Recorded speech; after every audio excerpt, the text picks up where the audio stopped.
You're listening to Recovery, Healing, Outreach, and Awareness, a podcast about domestic violence, sponsored by Randy's House of Angels.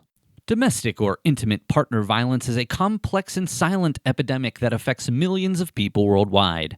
To respond to the overwhelming issues associated with domestic violence, Randy's House of Angels has produced a series of podcasts beginning in October that will bring this epidemic to the forefront of public consciousness and break the silence that often shrouds it. I'm Paul Miller, the producer of this program, and we invite you to access the podcasts by going to randysHouseofangels.org. Today's topic will be how victims continue to repeat the cycle of domestic violence, including a candid account of a survivor's story and her experience in being victimized and becoming the abuser. Her experience will give you a perspective on how victims migrate through the different stages of surviving and are challenged to break this cycle of domestic violence. Today, we would like to introduce you to Queen Afi Gaston. Queen Afi is a native Washingtonian. She attended Washington, D.C. public schools and graduated from McKinley Senior High School class of 1993. She has rightfully obtained a confirmed Bachelor of Science in Criminal Justice from American Intercontinental University in Hoffman, Illinois, and confirmed a Master of Sciences in Human Services with a specialization in mental health counseling from Capella University in Minneapolis, Minnesota.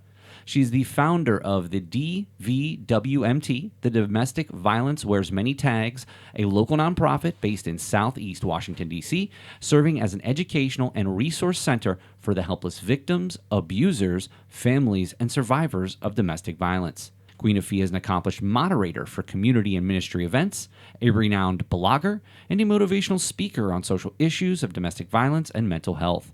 She is the host of two educational internet-based talk shows, The Abuser's Side Education and the Brokenness to Boldness Survivor Stories, and has interviewed over 100 survivors, victims, and abusers combined. Today's facilitator on the Randy's House of Angels podcast is Dr. Ellen Smith, MD. Dr. Smith retired after 30 years of teaching and practicing in family medicine education in the Harrisburg area. Since she retired, she has spent a great deal of time learning about adversity and how to bounce back and become more resilient. She is very appreciative to have had the opportunity to educate thousands of people about these topics. Each training is customized for the participant, focused with many practical applications for immediate use. Her medical background helps build trust and understanding during trainings. She spends a great deal of time volunteering at the Trinity Preschool of Harrisburg. Considering that there is a lot of adversity, such as poverty, racism, and other discrimination within our preschool community, there's also a great opportunity to support and build resilience. Additionally, Dr. Smith volunteers at her local church. She's also developed a tool called the Personal Resilience Planner, which takes the above concepts and provides a practical way to look at strengths, trauma responses, resilience, and how to progress in these areas over time.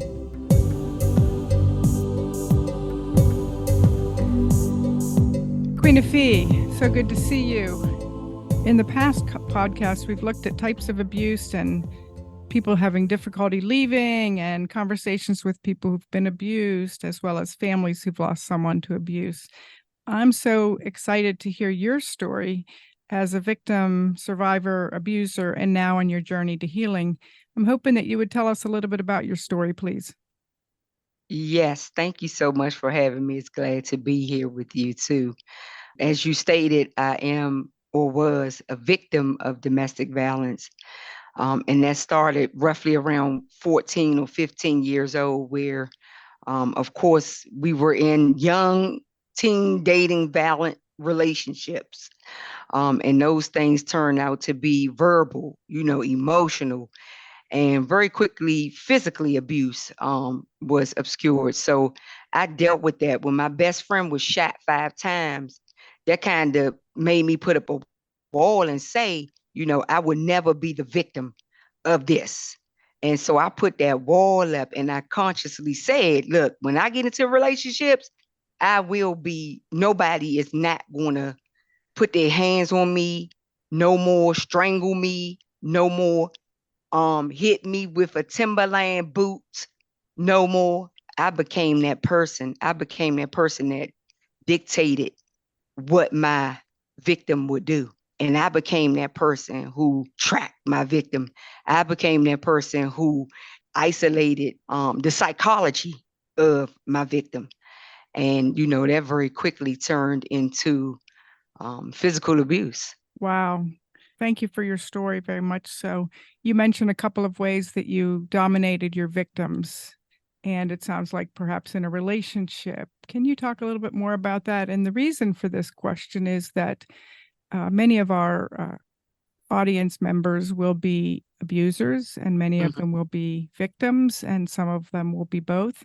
And I think perhaps expounding on that a little bit more and trying to help people understand how to come out of that type of thing or how to respond to that type of thing. Victim turn abuser. Victim turn abuser a lot, male and female. Part of that is that victim saying, this will never happen to me. Like I said myself, this will never happen to me again. And so I become that person who is, inflicting the pain upon another, which could be an innocent person who never, dealt with violence, who never was in this situation, but yet they find themselves in this situation. We really need to start educating and calling out abusers. Like we have to start educating them and talking to them. And that is what happened for me. I made a decision, after several arrests that did not tell me I was in a domestic violence relationship. They called it assault. Well, assault sounds like I'm defending myself. It doesn't sound like I'm the abuser inflicting pain upon others. So the language, needs to speak to what's really going on here. The multitude of abusers who are getting charged with assault. It's not like, okay, she tried to kill her baby father. See, that's something different. Well, she tried to kill a loved one. Like that's a different type of thing from a brain perspective. So I think we have to start, and I have a monthly secret call that I do with abusers, and they're able to call in and hear that, okay, wow, this is what I'm actually doing. This is what going on with me. Here's the language I've been waiting to hear, because I wanted to find out what was going on with me, what was going on with my mindset, and then not only learn behavior at our dinner tables it's, oh my goodness, it's like the dinner table will make you or break you, like literally. And so, we have that part going on where abusers are able to call into my line and hear these conversations and begin to admit, this was me. I'm so glad you're doing this call. So I think we got to get, it's not just a thing where you lock up the abuse and throw away the key. Because a lot of abusers get charged and they get right back out, or they get probation, they get right back out. Okay, so yes, you do the domestic violence classes, but what's really going on? Are we talking to other abusers? Are we learning from other abusers? Or is this a whole textbook thing? That's where, I think it should start trending at and going to. Queen Afi, you said something that I think is so important is that some abusers don't realize they're abusing, and you have a very safe space via a phone call in which people can have honest discussions and name it. I've heard the term name it to tame it. And I think this is so important about getting those words out, getting safe places. And you have an organization. Would you like to speak about that? Because you're so passionate, and I'm betting all that passion comes right out in your organization, including your secret calls.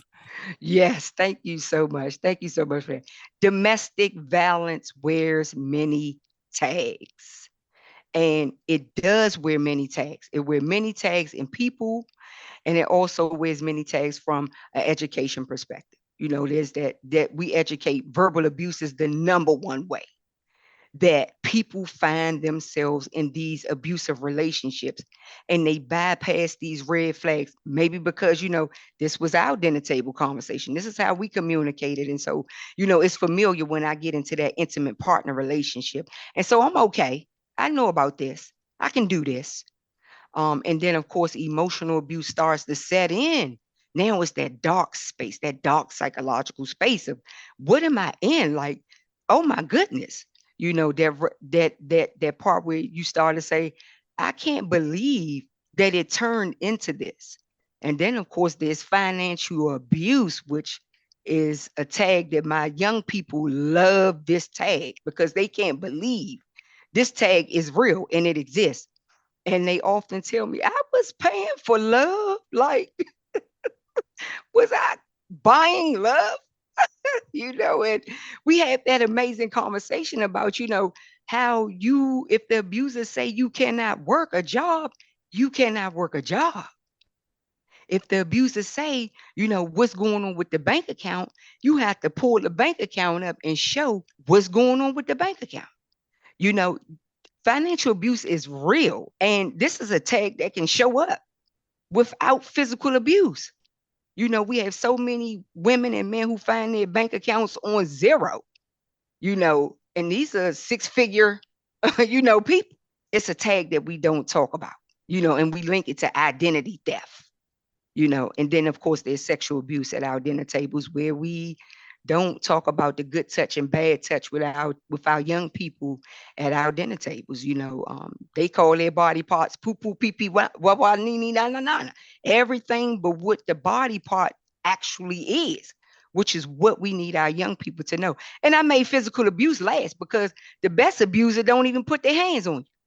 So we need to stop asking people where your marks at, because the abuser there may never be any marks, and this person is in an abusive relationship.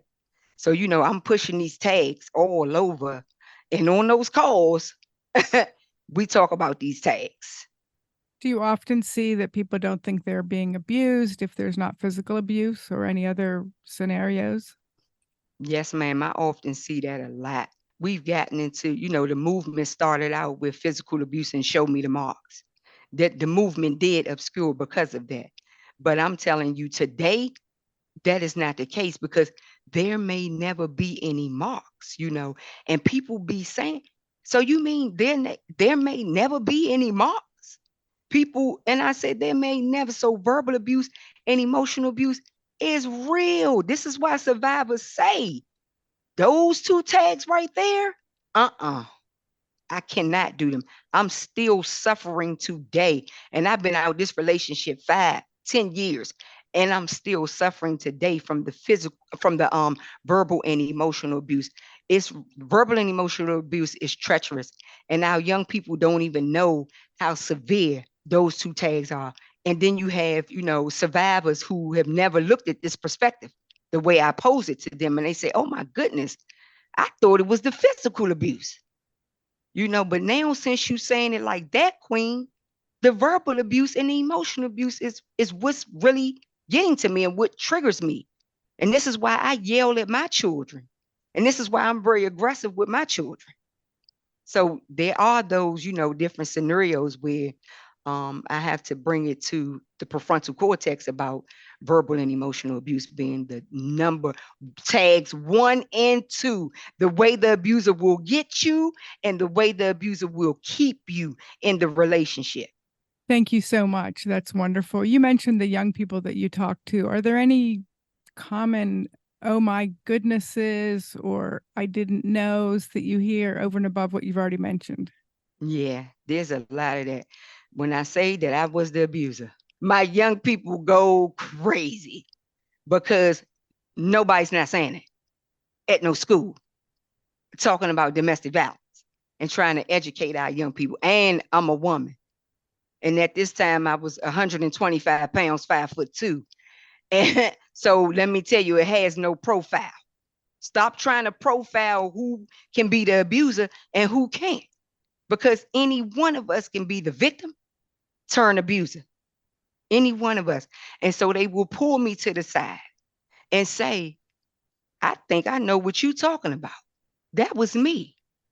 Or I think my mom, my dad was like that.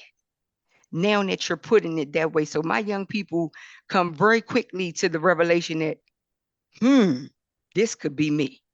So, and I really appreciate them for that, because nobody's not saying it.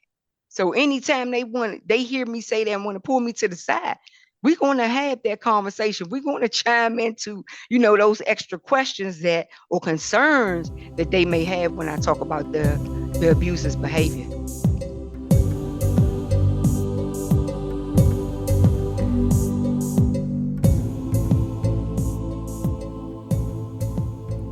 According to the National Coalition Against Domestic Violence, 1 in 15 children witness intimate partner violence each year, with a staggering 90% of them being eyewitness to this trauma. But there's hope. Randy's House of Angels has been a beacon of support, serving over 250 children since 2012. Join us in making a difference for these young hearts. Learn more at randyshouseofangels.org. Together, we can bring healing to those who need it most. So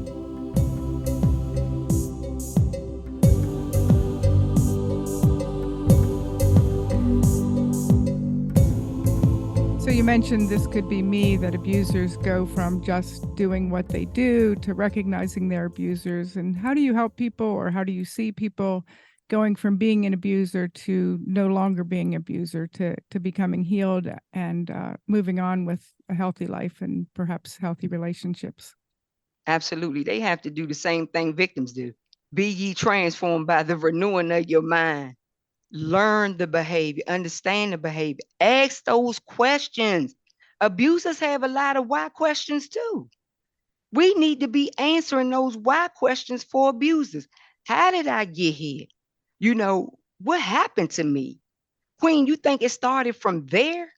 I had a brother tell me that his mom would put the belt in hot water, let it swell up, and whoop him with this belt. And he just couldn't fathom the words, that I was saying in perspective to the abuser side education and how that traumatized him to the point where, we find ourselves self-medicating, and finding ways to try to cover up the trauma that we have experienced. That's atrocious to a child. And I said, get your mother and I'll tell her. Because no, this is inappropriate behavior that happened towards you. So, just allowing, the abusers that space to say, that safe space to say, this is what happened to me. And this is why I could be trending the same behavior. Because certainly, he was having trouble with his own children. He was having trouble with his own children because there's that cycle of, we don't talk about it, sweep it under the rug. What goes on in my house stays in my house. There's that cycle of that. And so when abusers find themselves in a safe space to share and hear others sharing, other abusers sharing, it's amazing. It's amazing the transformation that can happen and that I've witnessed happen in those settings. Transformation. I love it. So I'm going to ask, you mentioned dinner table conversations, and some of it probably relates to the fact that what we see at home is what we tend to do when we grow up. Are there some dinner table conversation starters that perhaps parents out there could bring up, or perhaps we could bring up with others that we are in safe spaces with, that would help us to recognize and to stop the cycle of abuse? Absolutely. Let's start with that verbal abuse because it's the number one way. I think if we can recognize how we communicate with each other and I believe the safe space started home. Nobody should be going outside their home looking for a safe space. I believe that safe space starts at the dinner table. So let's start with some word. Let's talk about our feelings. Let's just throw out confusion. Throw that word confusion out there and see what the perspectives are of everybody at the dinner table. I've been confused. I've been confused about my life. I've made mistakes.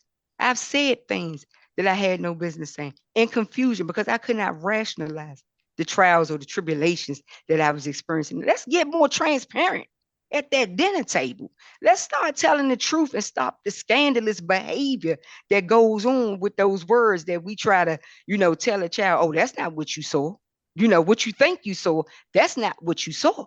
Let's stop manipulating our children's minds at the dinner table, and let's get real about what our young people are feeling and what they are experiencing. And it's hard to, little children are to be seen and not heard. That's the most corrupt thing ever that you can tell a child, because guess what? They're going to go look for that. Now they on the computer.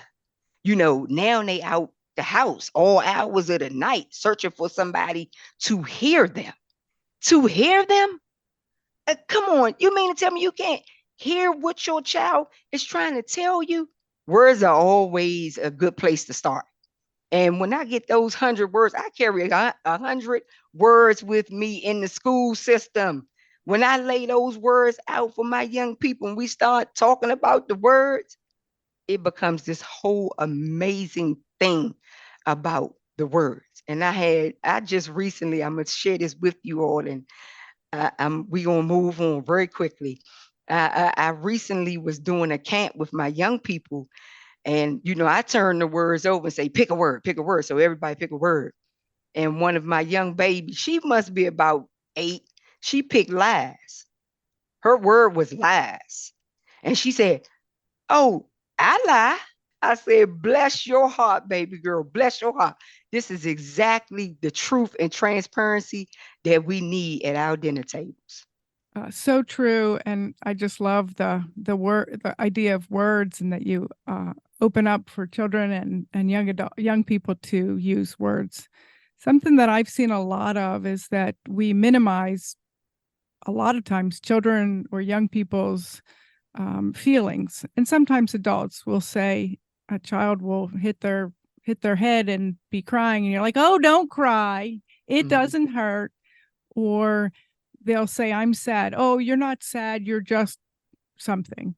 Can you talk a little bit about that? And also going back to the dinner table, I mean, it's the same thing. We might look at the past day and say, "Oh, I had this happen and I feel blank." So, Mhm. would love to hear how we, at least many people that I've been myself and seen, is just telling kids that they're not supposed to feel. I know that, in my house growing up, I wasn't allowed to be angry or mad or most anything other than happy, but there was another person in my family who could be anything and loud and obnoxious and everything else, but the rest of us keep that mouth shut. Mhm. That's very easy to do. Parents, a bit of discrimination. I have no idea why that discrimination exists, but there's a bit of discrimination amongst the children. I love all my children the same. And the children will say, "Do you love me the most?" I love all of you the same. We're going to make that distinction. But getting back to that dinner table, that's that manipulation piece again, where you're manipulating what the child is trying to tell you. That's a no, no, no, no, no, no, because we're teaching them inadvertently how to lie and how not to feel, and how to cover up, how to put that mask on, how to tell themselves, "Oh, it's okay, it's all right," when it's actually bad. See, and then that's when children start to seek outside the dinner table, and they may meet somebody like me, the abuser, and then I'm listening to them talk about what they feel. And they're telling me, "Wow, you heard what I said. My parents don't even listen to me, but you heard what I said." That right there has to stop. It has to stop. We have to allow our children the freedom to feel and know words, because when they get out there in that world, Queen Afia is not going to reach all the abusers in one lifetime. Okay, so it would take me 600 times around the sun before I can meet every abuser, all right? Because that's how fast victim turn abuser. This is how much victim turn abuser. So when they get out there in the world, we got to make sure they know these words, because the abuser knows the words. The abuser knows how to soften that victim up, potential victim. We talking about a potential victim, okay? Not even a victim yet. And the abuser are very good listeners. They are very good listeners. They chime into the sad parts of their child. Like you mentioned, that sad word. The child is not allowed to be sad. That's not right. The child should be allowed to be sad at that dinner table. And we chime into that. "Hey, I've been sad before." Why parents are so afraid to identify with the words is beyond me. But you a parent. Okay. And if you're going to be a parent, then you have to learn to be transparent about those words and open up and share. And remember, parents, you have to remember where you come from and that you were sad at some point in your life. Even when you are told that you can't be sad, you end up being sad. So we got to do better as parents with being open and transparent with our stories, remembering those ages. So when your child say, was you, mommy, daddy, were you ever mad at 5, at 6 or 7? Because I'm upset. I'm mad. I'm sad. That's when we need to very quickly identify, you know what? I was upset at 6, 5. Let me tell you what happened to me. And your child identifies there, and it makes them feel better, and it makes them trust you, and it makes them want to talk more about every time they're sad. So this is something that we have to get better at doing. We cannot be afraid of the words because the abuser knows these words. So I'm hearing a lot of to talk about things, not to just ignore them, as well as you mentioned transparency and knowing the words. Is there a role for apologies when we as parents mess up, which we will, of course, do? Yes, ma'am. Dive right into I'm sorry. I apologize. I'm not the smartest person on the planet. I made a mistake. I'm constantly following up with my own children and letting them know, look, I made a mistake. All right. Okay. I didn't mean to. Things happen, but let's get back on track. It's teamwork make the dream work at the dinner table. It's effective communication that makes that dinner table work. It is opening up parents, opening up grandparents, opening up about that story. Parents, let's get transparent. Let's get transparent at that dinner table. Let's open up and begin to share. Your children need that side of you. They need to understand that we as parents, we struggle. It was not always like this. It has been a struggle, and it will always be a struggle. But we got to prepare them for, surviving out there in that world. And everybody uses words to make or break the child.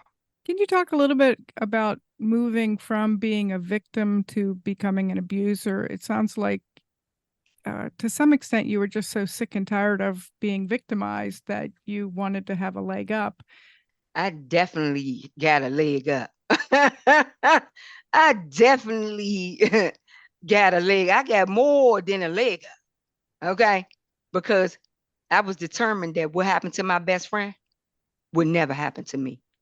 I was determined that that would never happen to me. And so when I got into relationships, I was the verbal abuser that you did not want to meet. All right. Because I was not going to tolerate it. And then I was the physical abuser. I would physically assault and smack, push, shove that person, that male that I was in a relationship with. I would threaten. There's that piece where you threaten the violence against that victim. So I made threats and I kept my promises on those threats. That's another thing that people need to understand. We tell victims, just leave, just leave, just leave. But where are they going? Where are they going when that abuser knows everything about the victim's routine? Where are they going? When that victim knows everything, when that abuser knows everything about the traveling of that victim. So where are they going?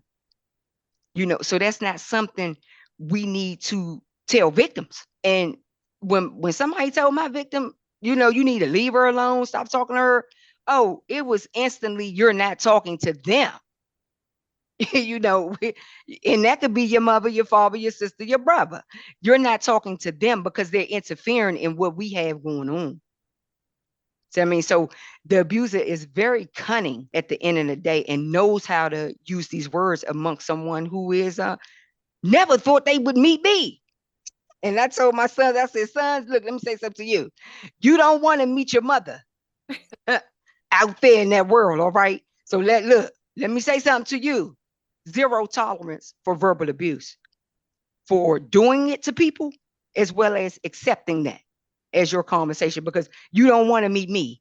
You will lose everything meeting me out there. So, and I'm very transparent with my children.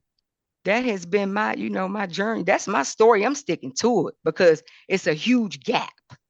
It's a huge gap in the way we are educating people on domestic violence. Yes, the victim, I get that. But what about the abuser?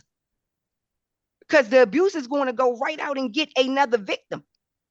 It's nothing for the abuser to go out, dress up, put on a suit and tie, or put on a skirt and get another victim. What about that side? So that's why I'm very happy you all had me on here to talk about this. On my internet talk show, I work with a male abuser. We work together to let people see that we want male abusers to identify that, hey, it's a man out here saying, look, I beat up on women. Am I proud of it? No.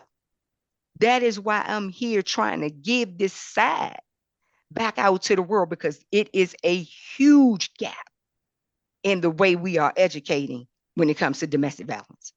That's so wonderful. And let me just mention that in the show notes, we're going to put your organization, Domestic Violence Wears Many Tags, so that people can look you up and find out all the resources you have. In the next couple of 2 to 3 minutes, do you have any last minute comments? I'm just so excited about what you've said and the passion that you've said it with, Queen Afi. Last comments, please. Can I ask you a question? Of course. Did you learn something here today? Absolutely. I learned so much. You know what? The biggest thing for me was just how to see things and how to hear things. Mm-hmm. And just obviously your experience. And I think you're bringing experience from the words that you hear from and the feelings that you hear from many young people. Mm-hmm. And that's priceless. Yeah. Getting the young people on board, because they feisty. This generation is feisty. This generation do not want to be lied to. They don't want to be cheated. And they certainly don't know how to deal with it when it's their dinner table doing it to them. And of course, we see this in research that, this tears a child up, and so I'm so grateful to be here and have this opportunity to share with you all on my journey. 7 years of me out here educating since 2008. All right. I brought this organization to the forefront and said, we're going to educate everybody at that dinner table. No one will be singled out. Great grandma, great grandpa, on down the line. Right. And as I was out teaching and educating around different schools, ministry, agencies, my daughter was murdered. My daughter was shot in the head, holding her 2-month-old baby in her arms on 7/30/2016. That's a reason for me to go hide and be quiet and never indulge in this conversation again. But let me tell you something.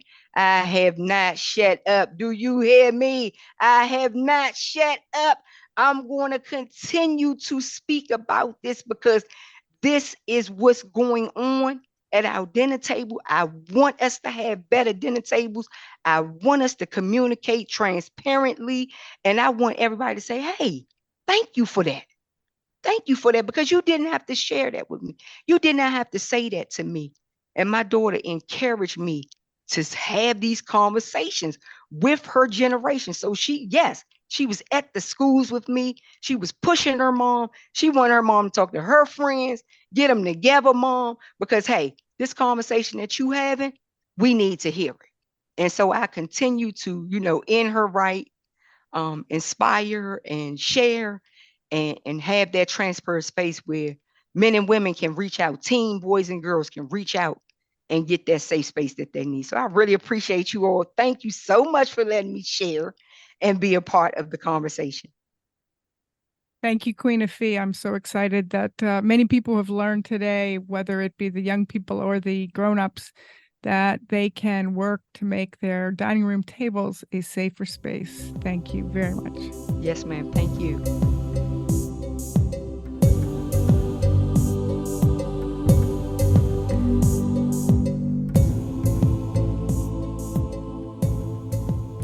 Randy's House of Angels is sponsoring a series of podcasts that will serve as a resource to anyone impacted by domestic violence, including parents, guardians, caseworkers, health providers, advocates, teachers, trauma specialists, clinicians, and more, to provide an overview of domestic violence and how to handle situations where domestic violence is present. This is a series of 10 podcasts that will include an overview in healthy relationships, the different types of abuse, supporting someone who is engaged in an unhealthy relationship, and criminal justice resources available to victims. It will also include testimony and stories from courageous survivors who are victims of domestic violence. The podcast will be released starting in October of 2023 and run through February of 2024. If you miss a podcast, it will be made available on demand on Randy's House of Angels website at randyshouseofangels.org. After you've listened to our podcast, we would love to hear from you. Your feedback is crucial for the future of our podcast programs. There is a survey available on our website at randyshouseofangels.org. You can also reference the resources that support the podcast on the website, again, at randyshouseofangels.org. Thank you, and we'll see you next time.